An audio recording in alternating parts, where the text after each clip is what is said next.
নিজ খরচে নিজ গরজে চলো যাই যুদ্ধে মাদকের বিরুদ্ধে এই স্লোগানকে সামনে রেখে যশোরের অভয়নগরে মাদক বিরোধী সমাবেশ ও মানববন্ধন অনুষ্ঠিত হয়েছে।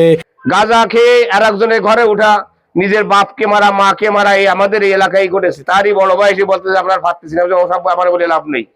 ওই ভাড়ায় গাঁজা নিধন কমিটি আসছে, ওদের সাথে বলো, ওরা যোগাযোগ করলি, বিশেষ করে ওসামা যারা আছে এরা, এদের সাথে কথা বলো, ওরা পুলিশে ধরাই দিই।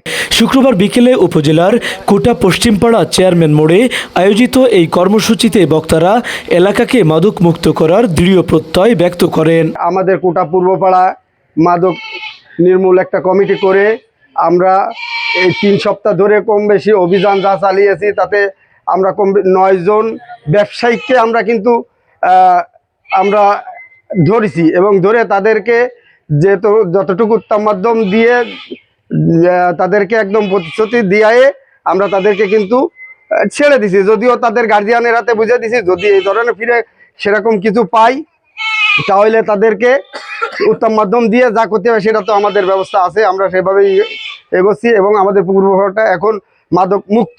কুটাগ্রাম মাদক নির্মূল কমিটির আয়োজনে অনুষ্ঠিত এই সমাবেশে সভাপতিত্ব করেন সাবেক ইউপি সদস্য কামরুজ্জামান মজুমদার।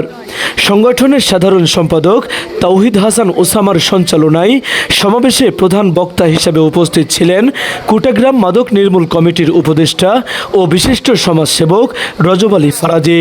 আজ এই মাদকাসক্ত আজকে আমাদের এমন পর্যায়ে ধারণ করেছে যা বিগত দিন আমাদেরকে করোনায় যেটা করতে পারেনি। আমাদের গ্রামে করোনায় 2-3 জন লোক মারা গেছে, আর এই মাদকে অন্তত কয়েক শত লোক মারা যাওয়ার উপক্রম হয়েছে। আপনি কি আপনার ঘর সাজাতে উন্নত মানের কাঠের ফার্নিচার খুঁজছেন? তাহলে এখনই চলে আসুন বিসমিল্লাহ ফার্নিচার অ্যান্ড ইয়াসিন টিম্বারে। এখানে উন্নত মানের কাঠ দিয়ে যাবতীয় ফার্নিচার তৈরি ও বিক্রয় করা হয়। শঙ্কর পাশা খেয়াঘাট সংলগ্ন অভয়নগর, যশোর।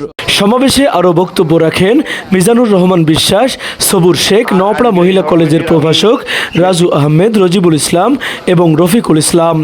উপস্থিত ছিলেন সংগঠনের সভাপতি মেহেদি হাসান বিশ্বাস, সহ সভাপতি মাহফুজুর রহমান বিশ্বাস, সিরাজুল ইসলাম বিশ্বাস, আলতাফ গুলদার, আশিস কুমার, রাকিব সর্দার ও মোহাম্মদ সালমান সহ এলাকার গণ্যমান্য ব্যক্তিবর্গ।